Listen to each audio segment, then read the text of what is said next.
Muchas gracias, Humberto. Un saludo a todos los colegas que nos están acompañando. Y de alguna manera, pensando ya en las declaraciones juradas del año que vamos a desarrollar el año próximo, vale la pena recordar, como dijo Humberto, el tratamiento que van a recibir en el impuesto a las ganancias y sobre los bienes personales, en el caso concreto de las personas humanas,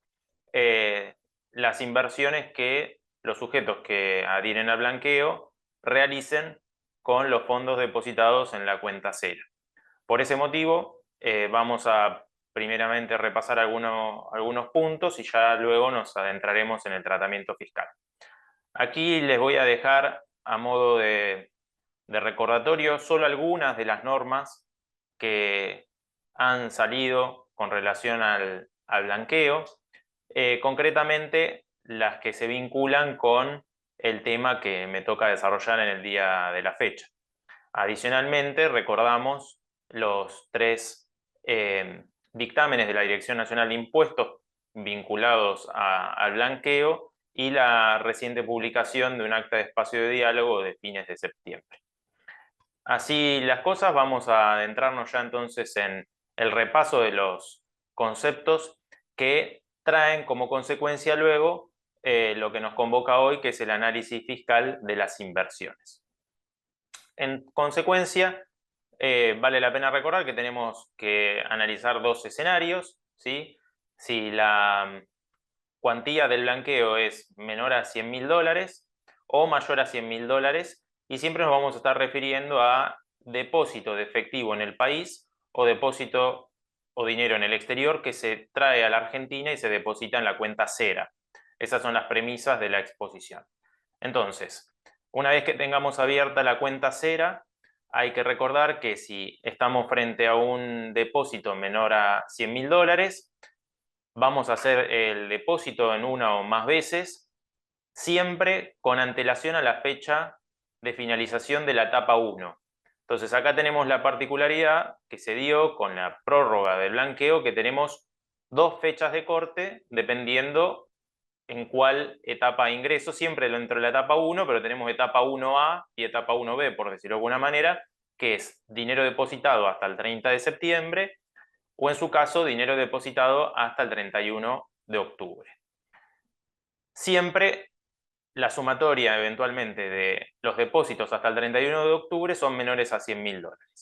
Consecuencia, hacemos el depósito, tiene que ser en la cuenta cera, porque como ahí recordamos, si se hace un depósito en una cuenta no cera,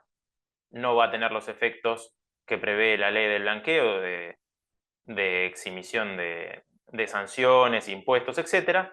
¿Y qué nos dice la norma? Que con el dinero depositado en la cuenta cera voy a tener 4 destinos disponibles hasta la fecha de finalización de la primera etapa, que es el pago del impuesto especial, es decir, voy a poder retirar el dinero de la cuenta cera sin penalidad para poder abonar el impuesto especial, transferir el dinero a cuentas cera de terceros, realizar las inversiones financieras elegibles que están previstas en la ley y en las normas reglamentarias, y eventualmente, para el caso concreto de blanqueos menores a $100.000, realizar operaciones onerosas debidamente documentadas. Como vemos en pantalla, estos 4 conceptos quedan fuera del alcance del impuesto. En consecuencia, si hago retiros con posterioridad al 30 de septiembre, en la medida que haya depositado con la antelación esa fecha, voy a poder efectuar el retiro sin retención alguna, y el dinero que deposité entre el 1 de octubre y el 31 de octubre lo voy a poder retirar con posterioridad al 31 de octubre sin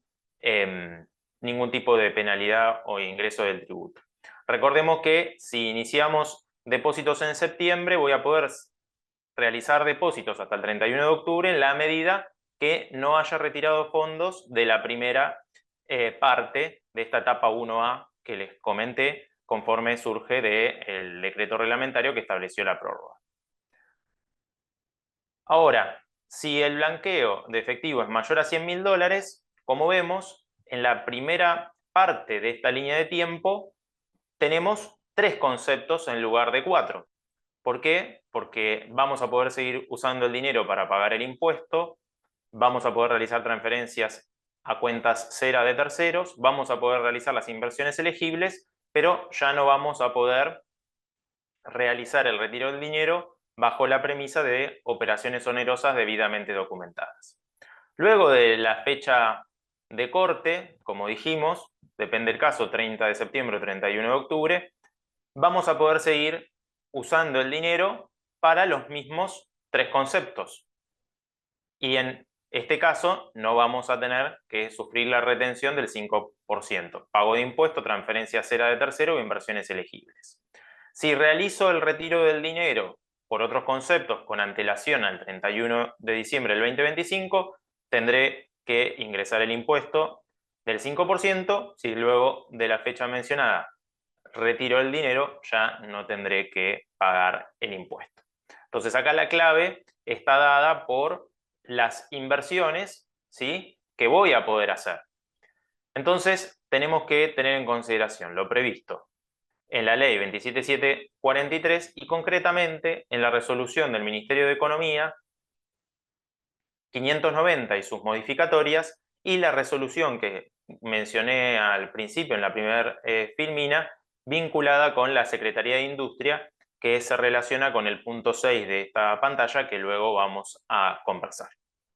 Entonces, tenemos aquí enunciadas las inversiones. Entonces, las inversiones pueden ser títulos públicos, títulos, bonos, letras y demás obligaciones emitidas por el Estado nacional, provincial, municipal o de la Ciudad Autónoma de Buenos Aires. Entonces, si hago inversiones en este tipo de activos, no tendré que pagar el impuesto. Acá recordamos que tenemos que abrir una cuenta especial en una ALIC para poder, obviamente, hacer este tipo de inversiones, con lo cual el dinero se irá de la cuenta especial cera bancaria a la cuenta comitente abierta en la ALIC, y desde ahí haré las inversiones vinculadas con estos instrumentos. Adicionalmente, podré hacer inversiones en lo que son fideicomisos, ¿sí?, títulos de deuda o certificados de participación en fideicomiso, en la medida que el destino esté vinculado con la inversión productiva o el financiamiento de las pymes, siempre que sean colocados por oferta pública, ¿sí?, regido por la Comisión Nacional de Valores. Después tenemos fondos comunes de inversión abiertos, ¿sí? Estos son los que todos nosotros conocemos y de los cuales habló Marcelo Serra recientemente. Entonces vamos a poder hacer inversiones en estos fondos en la medida que estén disponibles para el blanqueo conforme a la normativa y nos ponga a disposición, ¿sí?, las entidades administradoras de los fondos comunes de inversión. Adicionalmente, podremos hacer inversiones en fondos comunes de inversión cerrados, en la adquisición de acciones, obligaciones negociables, pagarés y cheque de pago diferido. Los tres primeros, fondos cerrados, acciones y obligaciones negociables, siempre que tengan colocación por oferta pública conforme la autorización de la Comisión Nacional de Valores. Acá lo que tenemos que poner en resalto es que en las cuentas comitentes locales nosotros podemos operar con lo que son los CDRs, ¿sí?, que los CDRs representan acciones de empresas del exterior. Bueno, como podemos ver, los CDRs no forman parte de los instrumentos de inversión elegibles a los fines de no tener que ingresar el impuesto del blanqueo. Entonces acá eso también hay que tenerlo en cuenta y si bien no lo podemos operar desde acá, cuando hablamos de acciones son las acciones de empresas argentinas que cotizan en bolsa y no su activo ADR, que obviamente como cotiza en el exterior tampoco puedo invertirlos desde la cuenta comitente local. Después tenemos otro rubro que ya no lo vamos a hacer a través de la cuenta comitente, sino vamos a tener que hacerlo a través de la contratación con terceros, que está vinculado con inversiones directas o indirectas en proyectos inmobiliarios iniciados a partir de la entrada en vigencia de la ley, es decir, del 8 de julio del 2024, y en este punto advertimos que la reglamentación permite hacer las inversiones no solo en los que inician a partir del 8 de julio, sino en aquellos que tengan, los proyectos que tengan un grado de avance de hasta el 50%, ¿sí? A la fecha del 8 de julio.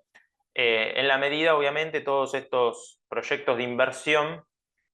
tendrán que estar inscritos en el REPI para poder tener los códigos pertinentes que necesitamos, y los proyectos también tendrán que declarar la CBU, que no va a ser cera, sino es una CBU común del proyecto inmobiliario, para que aquel sujeto que adhiera a Blanquea pueda transferir los fondos, como vamos a ver próximamente. Adicionalmente, ¿sí?, podremos hacer inversiones vinculadas con suscripción de boleto de compraventa u otro compromiso similar. Perdón, cuando hablamos de proyectos inmobiliarios es a través de la suscripción de boletos de compraventa u otro compromiso similar, escrituras, aportes a fideicomiso, suscripción de primaria de fondos comunes de inversión, certificado de participación o título de deuda en fideicomisos financieros autorizados por la CNB, y en estos últimos casos, en la medida que el objeto, ¿sí?, sea la construcción y el desarrollo de proyectos inmobiliarios. Y por último, ¿sí?, se incorporó la posibilidad de que se realice la adquisición de bienes muebles con destinos a inversión productiva, ¿sí?, que estén incluidos en el listado que fijó la Secretaría de Industria, dependiente del Ministerio de Economía, conforme la resolución prevista en la primera de las Filminas. Y aquí les dejo el link, porque en la página web de AFIP vamos a tener la nomenclatura común del Mercosur y la descripción del producto o del bien, ya que si vamos al anexo de la resolución de la Secretaría, solo vamos a encontrarnos con el código de la nomenclatura común del Mercosur y se nos va a dificultar la identificación de los mismos, con lo cual aquí en el material van a poder hacer clic para acceder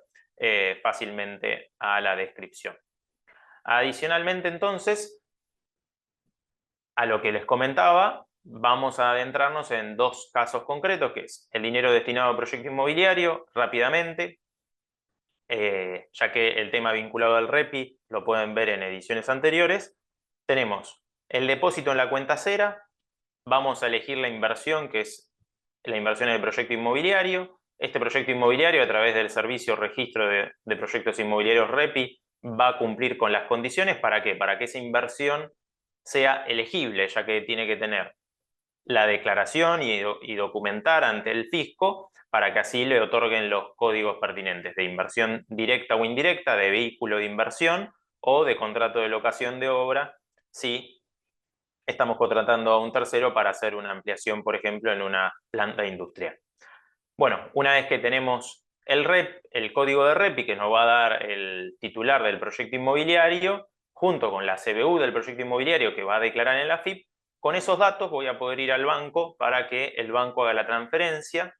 ¿sí?, ya que la AFIP va a pasarle la información a las entidades bancarias vinculado a los códigos activos de proyectos inmobiliarios y la CBU del proyecto, para que el banco pueda verificar que la transferencia sea correcta con relación a lo que estamos solicitando y lo que forma parte de la base de datos del organismo. Luego, para la cuestión excepcional de blanqueos menores a $100.000, recordamos entonces el alcance de operaciones onerosas debidamente documentadas. Esas operaciones onerosas debidamente documentadas tienen que estar o contar con su comprobante respaldatorio, la factura, el boleto de compraventa, la escritura. Alcanza cualquier operación onerosa, y aquí lo importante es que el contribuyente va a manifestar en carácter de declaración jurada en la entidad bancaria que está realizando una operación onerosa, y de esta manera el banco autorizará, debidamente documentado obviamente, y el banco autorizará la transferencia. Si se realiza el retiro de dinero con anterioridad a las fechas de corte que mencionamos, 30 de septiembre o en su caso 31 de octubre, y no se destinan los fondos a una operación onerosa, en definitiva lo que significa es como si no hubiésemos hecho el blanqueo y el depósito quedó registrado, nos llevamos la plata, pero no cumplimos con las condiciones de blanqueo, con lo cual no vamos a gozar de todos los beneficios previstos en la ley. Y lo que surge de uno de los dictámenes que tienen mencionados al comienzo es que la responsabilidad recae en el contribuyente y no en la entidad bancaria, con lo cual, si con posterioridad a las fechas de corte que mencioné hace unos instantes, el contribuyente no destina los fondos a una operación debidamente onerosa, tendrá que autorretenerse e ingresar el impuesto del 5%. Y ahora sí, como vimos, hicimos un paneo general de los conceptos que tenemos que tener en cuenta conforme surge de la ley, las normas reglamentarias, las etapas en las cuales podemos hacer inversiones elegibles con el fin de no pagar el impuesto en el caso de corresponder. Y ahora sí, vamos a repasar los tratamientos en el impuesto a las ganancias y en bienes personales para las personas humanas, ¿sí? Porque para el caso de personas jurídicas, los resultados derivados de estos tipos de inversiones están grabados y eventualmente tendrán algún tratamiento diferencial en el ajuste por inflación. Pero bueno, aquí nos vamos a abocar en lo que es personas humanas. A tal efecto tenemos el primer punto, que es inversiones en títulos públicos emitidos por el Estado, ya sea nacional, provincial, municipal o de la Ciudad Autónoma de Buenos Aires. Vamos a tener que el resultado de la compra-venta y la diferencia de cambio en caso de corresponder va a estar exenta en el impuesto a las ganancias, los intereses derivados de estas inversiones también, y en el caso de bienes personales, la tenencia al 31 de diciembre del 2024 va a estar exenta del impuesto, ya que, recordamos, sobre estos instrumentos recaen las normas generales de la ley, ya sea el impuesto a las ganancias o bienes personales. En materia de obligaciones negociables, acá, obviamente que sean con autorización por la CNB para su colocación, ya que eso es un requisito de lo que vimos para poder ser una inversión elegible. La discriminación que tenemos que hacer aquí es en pesos y en dólares, ya que el tratamiento va a ser diferente para el caso de bienes personales. Pero en el caso de ganancias, sean en pesos o en dólares, tanto el resultado de compra-venta como eventualmente la diferencia de cambio y los intereses que paguen estas obligaciones negociables están exentos. En cambio, en bienes personales, si son obligaciones negociables emitidas en moneda nacional, estarán exentas, y son emitidas en dólares, estarán grabadas. Acá es importante recordar que es la moneda de emisión, ya que recuerden que con pesos podemos comprar obligaciones negociables que se emiten en dólares, pero al ser emitida en dólares van a quedar grabadas por el impuesto a los bienes personales, con lo cual hay que estar atento a esta discriminación en el término. Una cosa es la emisión y otra cosa es la moneda con la cual yo la adquirí. Respecto de los fondos comunes de inversión, bueno, tenemos en lo que es el impuesto a las ganancias, en todos los casos que sean colocados por oferta pública, al igual que los fideicomisos financieros, vamos a tener la exención tanto del resultado compra-venta, diferencia de cambio o intereses. En cambio, con relación a lo que es bienes personales, vamos a tener que analizar el cumplimiento por parte del Fondo Común de Inversión de la composición de su activo respecto de el 75% del patrimonio del Fondo Común de Inversión tiene que estar compuesto, ¿sí?, por activos exentos, ¿sí?, y debe cumplir con esta tenencia en la medida que no haya una variación mayor a 30 días, ¿sí? Por ese motivo es que la AFIP publica todos los años cuáles son los fondos comunes de inversión que cumplen con esta condición. Entonces, cuando hablamos de activos exentos, son los activos exentos previstos en la ley de bienes personales. Entonces, si se cumple esta condición, en bienes personales estará exento. Si no se cumple con la condición, en bienes personales estará grabado. Siguiendo con las inversiones elegibles, las acciones que cotizan en bolsa van a estar exentas, el resultado de compra-venta, y en materia de dividendos va a estar exento o no alcanzado si están distribuyendo dividendos que se generaron en ejercicios anteriores a aquellos iniciados el 1 de enero del 2018, o de corresponder van a estar alcanzados por el impuesto de igualación. Y en su caso, si se están distribuyendo utilidades generadas en ejercicios iniciados a partir del 1 de enero del 2018, estarán sujetos a la retención del 7% que seguramente nos hará el ente al momento de hacer la distribución de dividendos. Y en materia de bienes personales, está exento, entre comillas, porque en definitiva queda alcanzado por el impuesto a los bienes personales responsable sustituto, con lo cual nosotros como tenedores de estas acciones los vamos a informar en el aplicativo como exentos, por eso usé ese término, pero pagaremos vía responsable sustituto el importe que corresponda del tributo, ¿sí? Seguramente estas empresas son grandes, así que seguiremos pagando el 0,5%, ya que no creo que tengan el beneficio de contribuyente cumplido. Ahora, adentrando a un ítem nuevo, que sería el saldo de la cuenta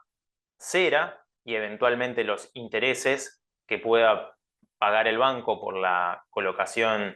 digamos, y mantener los fondos en esa cuenta cera. Bueno, conforme lo establece el dictamen de la Dirección Nacional de Impuestos que tenemos acá citado, que este se vincula con bienes personales, ¿sí? Por eso no lo puse al comienzo, estableció que conforme las normas del Banco Central se le da el tratamiento de caja de ahorro. En consecuencia, los intereses van a estar exentos y en bienes personales el saldo al 31 de diciembre también va a estar exento. Y después, de manera general y sin entrar en grandes detalles, si yo lo que estoy haciendo es adquiriendo inmuebles o derechos sobre inmuebles, bueno, como lo estoy adquiriendo con posterioridad al 1 de enero del 2018, cuando se enajenen estos inmuebles van a estar grabados al 15%, se aplican las normas del impuesto cedular para inmuebles y la tenencia de estos activos van a estar grabados para bienes personales, con la salvedad que si el inmueble que se adquiere es con destino a casa habitación y el importe del mismo conforme la evaluación de bienes personales es menor al mínimo imponible vigente al ejercicio fiscal que estamos trabajando, va a quedar exento en esa cuantía. Y por último, la participación en fideicomisos inmobiliarios. Si yo cedo, ¿sí?, mi participación en estos fideicomisos inmobiliarios, va a estar grabado en ganancias al 15% bajo la declaración jurada de instrumentos financieros, ¿no?, del impuesto cedular para inmuebles. En este caso se aplica el artículo 98 en el de fideicomisos inmobiliarios. Y respecto a bienes personales, vamos a pagar bienes personales por responsable sustituto, con lo cual aquí también dejamos la aclaración de que va a estar exento en la forma en que lo declaramos, pero tendremos que asumir el costo de responsable sustituto. Así que bueno, hasta aquí la exposición, quedo abierto a sus preguntas. Muchas gracias.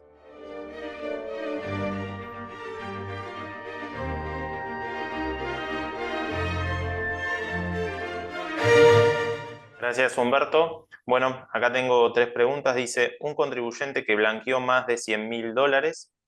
antes del 30 del 9 y solo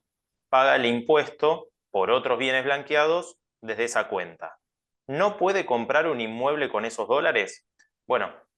si blanqueó más de $100.000, ya no podía adquirir bienes a través de lo que serían operaciones onerosas debidamente documentadas, porque ese beneficio era exclusivo para los que blanqueaban menos de 100. Si él quiere, con su dinero puede hacer lo que quiera, naturalmente, luego del 30 de septiembre. La única penalidad, por decirlo de alguna manera, que va a tener es pagar el 5%. Entonces, si el objetivo es no pagar el impuesto, no es un activo elegible, ¿sí? Porque solo podemos invertir en aquellos proyectos inmobiliarios que tengan inicio a partir del 8 de julio o que a esa fecha tengan un grado de avance inferior al 50%, con lo cual si el inmueble que quiere comprar está terminado, va a tener que pagar el impuesto del 5% y luego hacer la adquisición. Si el inmueble que va a adquirir en realidad es un proyecto inmobiliario, tiene que cumplir las condiciones que mencioné anteriormente. Después hay una consulta vinculada con el REPI, dice, para un mismo proyecto inmobiliario, ¿se puede inscribir en el REPI las diferentes partes, el fideicomiso y el desarrollador? El sistema da error a cargar ambos quit con el mismo número de expediente de obra. Bueno, con relación a esto, en el ABC de preguntas y respuestas frecuentes del REPI, pero me estoy refiriendo al REPI del blanqueo del 2021, la FEIP indicó en la pregunta 2614-4663, ¿quién debe efectuar la registración de un proyecto inmobiliario en el REPI dentro del perfil desarrollador y constructor? La registración la deberá realizar el dueño de la obra o del proyecto inmobiliario, entendiéndose por tal al comitente o aquella persona a cuyo nombre se encuentra el expediente y o habilitación municipal pertinente. En consecuencia, sin perjuicio que no tenemos que hacer analogía en materia de derecho tributario, teniendo en cuenta esta pregunta, pareciera razonable que hay que inscribir uno solo de las partes y va a ser el que tiene la habilitación municipal a su nombre. Y por último, nos plantean un caso que están un fiduciante de un fideicomiso de construcción, ese fiduciante ya le adjudicaron un lote y le va a ceder a un tercero los derechos o el lote, digamos, si tiene boleto sobre el mismo. La pregunta que nos realizan es si el cesionario, que es el que blanqueó, puede invertir en este tipo de operaciones, es decir, comprarle los derechos o el lote a este fiduciante que participaba en el fideicomiso que tiene REPI, según nos informa. Bueno, acá tenemos que entenderlo desde el punto de vista de los aspectos prácticos que establece la norma para los proyectos inmobiliarios. Entendemos que no se podría realizar esta operación, ya que recordemos que cuando vamos al banco y le pedimos la transferencia para un proyecto inmobiliario, tenemos que llevar el número de REPI y la CBU del proyecto inmobiliario, porque el banco va a chequear esos datos con la información que le dio la FIP. Y acá el pago no se lo estaría haciendo al desarrollador del proyecto inmobiliario, sino se lo estaría haciendo un tercero. Entonces entendemos que no sería un activo elegible el caso planteado. Esto es todo. Muchas gracias.